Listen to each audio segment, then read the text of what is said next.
लगातार हमारी जो देश में स्थिति है वो इम्प्रूव होती जा रही है। क्या कोरोना के विदाई का वक्त आ गया है? ये हम नहीं बल्कि दुनिया के सबसे पुराने और प्रामाणिक विज्ञान खगोल शास्त्र कह रहा है। और इसका दावा वो ज्योतिषाचार्य कर रहे हैं जो आज से तकरीबन 5 महीने पहले आपके इसी शो माहौल क्या है में उन्होंने ये भविष्यवाणी की थी कोरोना की कुंडली बांचते हुए कि 29 सितंबर के बाद कोरोना का प्रकोप धीरे धीरे कम होने लगेगा। अगस्त अंत तक आप जान लीजिए कि भारतवर्ष से लगभग इस पर नियंत्रण सितंबर में सब सोचते हैं। इसमें लोग जिस प्रकार से तीव्र गति से बीमार पड़ रहे हैं उसमें कमी आनी शुरू होगी और लोग ठीक भी होना शुरू होंगे। और अगस्त से एकदम इसका जो आवेग है कम पड़ जाएगा और मनुष्य की पकड़ इस बीमारी के ऊपर भारी पड़ेगी। 29 सितंबर तक आते आते कोरोना का प्रभाव काफी कम देखने को मिलेगा। सुना आपने कोरोना पर इनकी 5 महीने पहले की गई भविष्यवाणी को 29 सितंबर के बाद आने वाले आंकड़े इनकी बातों को सच साबित कर रहे हैं। 18 सितंबर को देश भर में कोरोना के 96,424 मामले सामने आए, जिसमें 1174 लोगों की मौत एक दिन में हो गई। यानी ये खतरनाक आंकड़े 18 सितंबर के। लेकिन 29 सितंबर के बाद अगले ही दिन 30 सितंबर को कोरोना के आंकड़ों में अचानक कमी आई और 16,000 मामले कम हो गए। और यही तो ये महान ज्योतिषाचार्य कह रहे थे कि 29 सितंबर के बाद कोरोना के प्रभाव में कमी आएगी। 4 अक्टूबर को पूरे देश में 74,442 मामले सामने आए और 903 लोगों की मौत हुई। 7 अक्टूबर को 72,049 मामले सामने आए और 900 लोगों की मौत हुई। तो वहीं 12 अक्टूबर को ये आंकड़े 66,732 हो गए और मरने वालों की संख्या पूरे देश में घटकर 816 हो गई। 13 अक्टूबर को 10,000 मामले घट गए और आंकड़ा रह गया 55,342 लोगों के बीमार होने का। और उस दिन मौत के आंकड़ों में भी कमी आई और ये 816 से घटकर हो गया 706। और 16 अक्टूबर को मामला घटकर 50,000 तक थम गया। गुरु कुछ तो है इन ज्योतिषाचार्यों की गणना में, वरना 29 सितंबर के बाद से ही कोरोना के मरीजों की संख्या में कमी क्यों आने लगी? हालांकि कोरोना की रफ्तार धीमी हुई है, खत्म नहीं। तो आइए इन्हीं महान विद्वानों की गणना से ये जानते हैं कि कोरोना के खात्मे पर क्या कहती है इनकी कोरोना की कुंडली और क्या है आपकी राशियों का कोरोना कनेक्शन।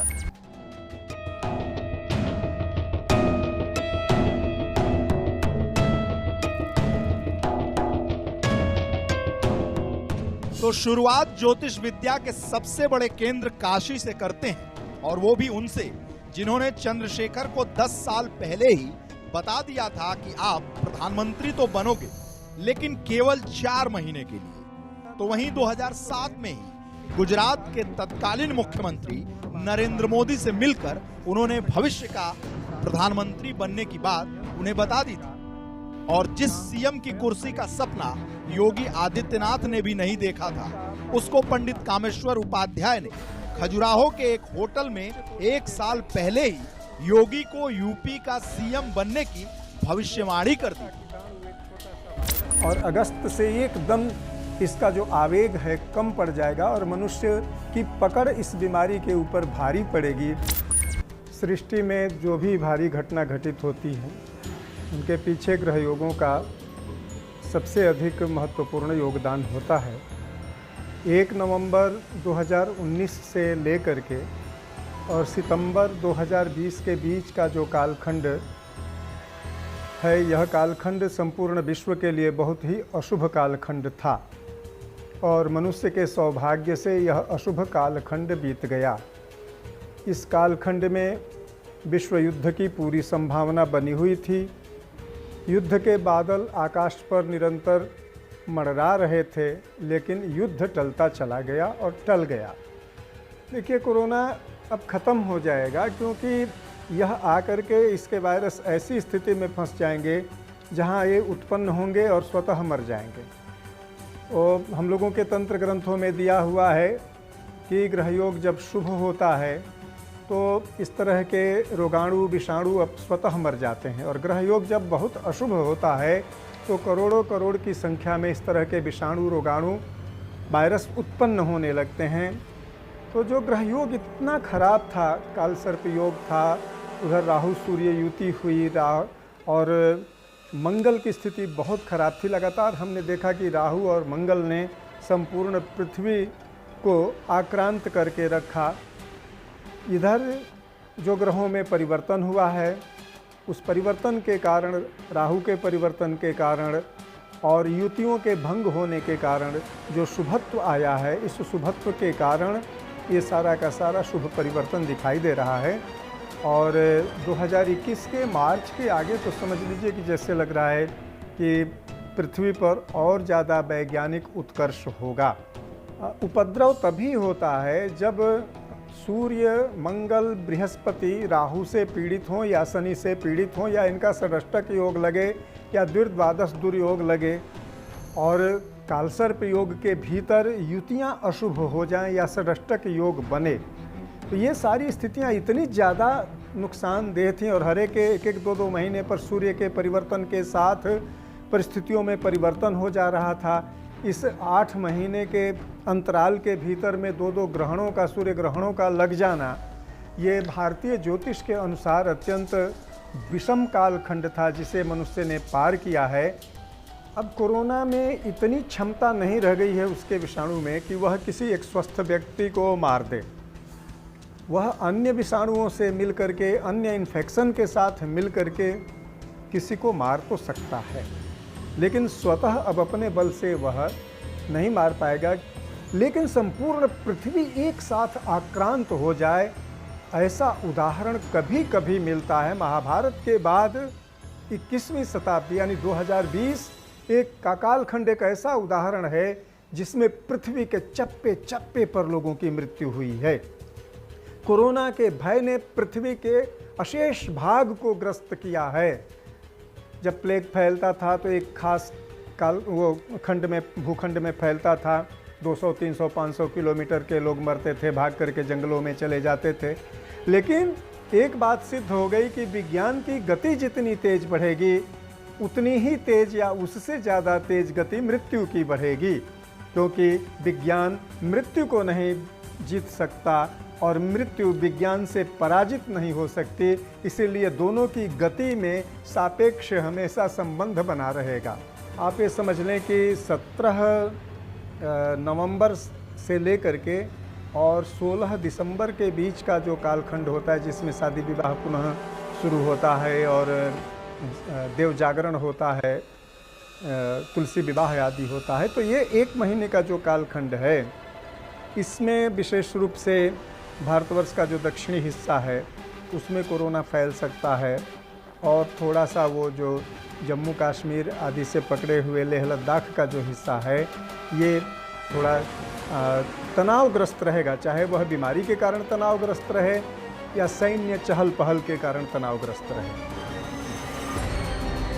अब बात काशी के एक और विद्वान की, जिनके ज्योतिष ज्ञान पर प्रधानमंत्री मोदी से लेकर सदी के महानायक अमिताभ बच्चन तक भरोसा करते हैं। आपने कभी उनको प्रधानमंत्री मोदी की पूजा कराते देखा होगा, तो कभी ऐश्वर्या राय के मांगलिक दोषों को मिटाते हुए।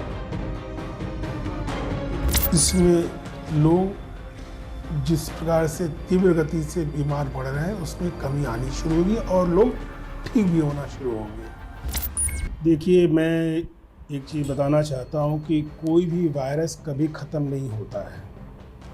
जितने भी प्रकार के वायरस हैं वो हमेशा जीवित रहते हैं। तो ये कोरोना ख़त्म होगा ऐसा कतई नहीं हो सकता है, पर इस कोरोना का प्रभाव जितना तीव्र गति से पहले बढ़ रहा था, उसमें क्रमशः 29 सितंबर के बाद मैंने बोला था कि इसका प्रभाव क्रमशः कम होता जाएगा। वो कितनी सत्यता है उसमें तो मैं नहीं जानता हूँ, पर आप लोगों के कथनानुसार कि इसमें कमी आ रही है, तो हो सकता है कमी आ रही हो। और मैं इतना बताना चाहता हूँ कि अभी तक बृहस्पति वक्री थे, शनि वक्री थे, शनि भी मार्गी हो चुके हैं, बृहस्पति भी मार्गी हो चुके हैं, तो इसका प्रभाव अब क्रमशः कम होता जाएगा।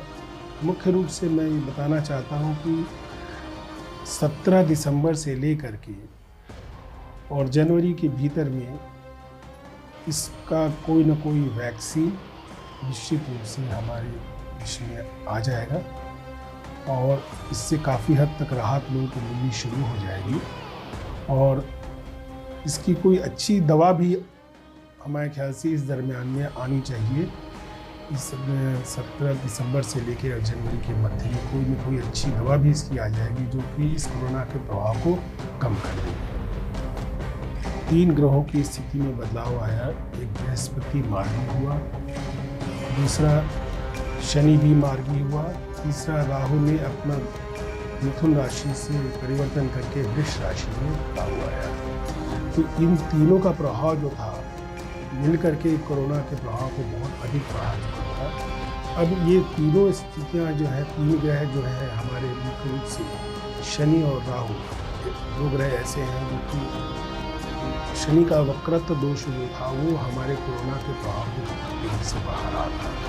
अब शनि मार्गी हो गया है, अपनी राशि में, अपनी मकर राशि में है, तो अब उसका प्रभाव जितना होना चाहिए तो अब उतना प्रभाव, दुष्प्रभाव न लेकर के अब उसमें कुछ न कुछ सुधार क्रमशः करता जाएगा। चलिए।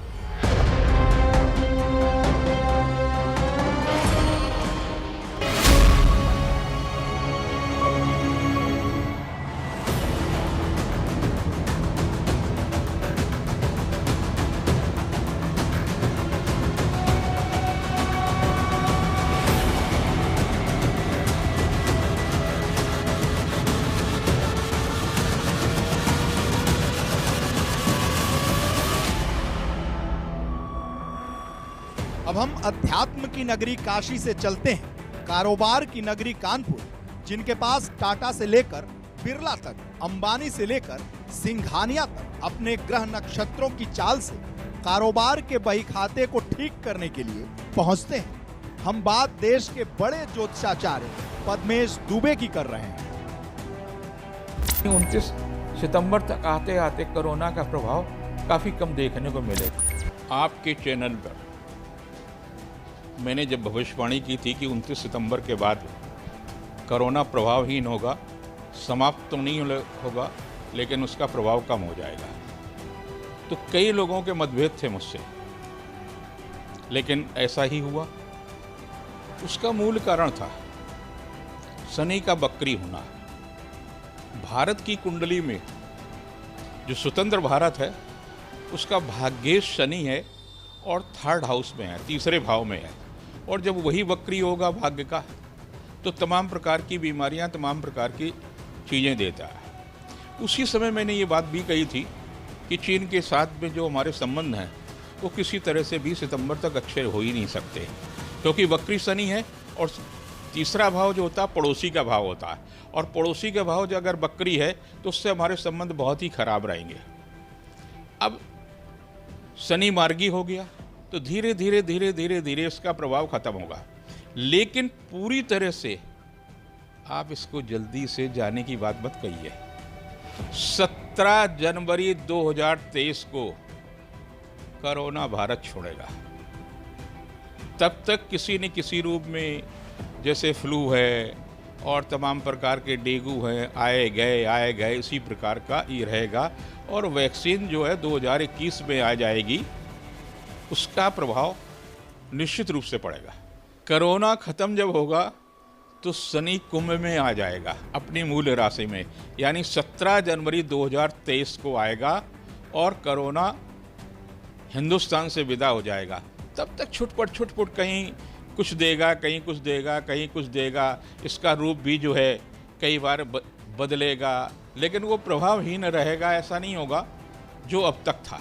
तो उस प्रकार से जब शनि का प्रभाव धीरे धीरे कम होता जाएगा, शनि जब कम अंशों पर होगा तो वो लगभग प्रभावहीन हो जाएगा। जब आया तो एकदम तेजी के साथ आया, क्योंकि उसका जो अंश थे वो बहुत कम अंश थे, तो उसकी रश्मियों में वो शक्ति थी। बहुत सारी दुनिया को उसने तबाह किया, भारत को भी तबाह किया, भारत को भी बहुत नुकसान दिया। कारोबार और आध्यात्म की नगरी के बाद चलते हैं उत्तर प्रदेश की संगम नगरी प्रयागराज, जहां के पंडित गिरिजा शंकर शास्त्री के ज्योतिष ज्ञान का लोहा भौतिक विज्ञान के प्रकांड विद्वान डॉक्टर मुरली मनोहर जोशी जितना मानते हैं, उतना ही उप मुख्यमंत्री केशव प्रसाद मौर्य भी। अगस्त अंत तक आप जान लीजिए कि भारतवर्ष से लगभग इस पर नियंत्रण, सितंबर में सब कुछ। कोरोना का जो समय आया, निश्चित ही एक प्रबल महामारी थी, दैवी उत्पात के अंतर्गत था और इसमें बहुत बड़ी भूमिका राहु की थी। राहु और केतु का परिवर्तन अभी 28 सितंबर 2020 को हुआ। राहु के परिवर्तन से बहुत सारी चीज़ें नियंत्रित होने लगी। जहाँ तक कोरोना की बात है तो यह भी एक प्रकार से विभीषिका हो गई थी, महामारी थी, लोग जूझ रहे थे। इसमें भी कहीं न कहीं से कमी अवश्य आरंभ हो गई है। तो राहु केतु का परिवर्तन और जिन ग्रहों से इसका कोणीय संबंध बन रहा था उनके भी परिवर्तन हुए। जैसे बृहस्पति बीच में धनु राशि से मकर में जा चुके थे, मकर से फिर धनु में आए। बृहस्पति का भी परिवर्तन हुआ, शनि का भी परिवर्तन हुआ। इन ग्रहों में वक्री मार्गी भी होते रहे। अब बृहस्पति भी मार्गी हो गए, शनि भी मार्गी हो गए, तो इन ग्रहों का मार्गित्व होना और राहु केतु का राशि परिवर्तन कर जाना एक कारण बन गया, जो धीरे धीरे अब इसमें कम होने शुरू कि जब कभी भी ये इस प्रकार के उत्पात होते हैं, दैव उत्पात और एक भौम उत्पात, एक अंतरिक्ष उत्पात, तो ये जो उत्पात है ये दैवी उत्पात है।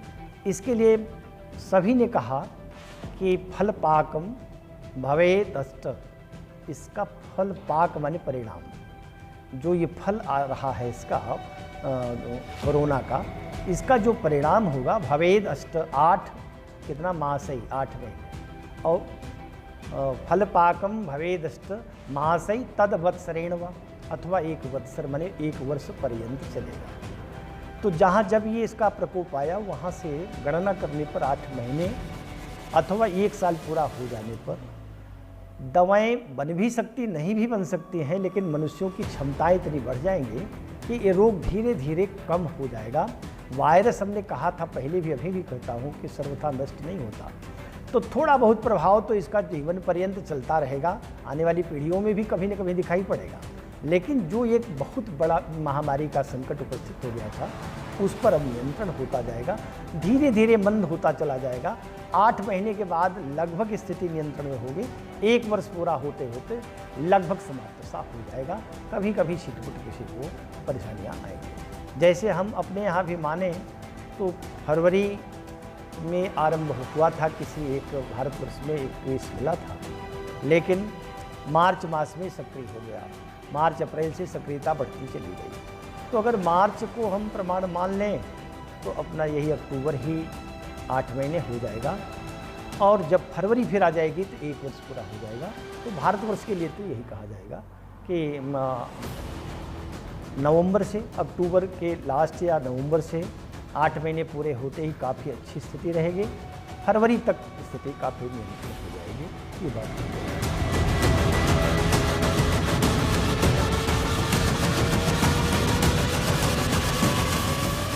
ऐसे में जहां पंडित जी के पंचांग से कोरोना के खत्म होने की उम्मीद बधी है, वहीं डॉक्टरों से इसकी दवा बना लेने की आस भी है।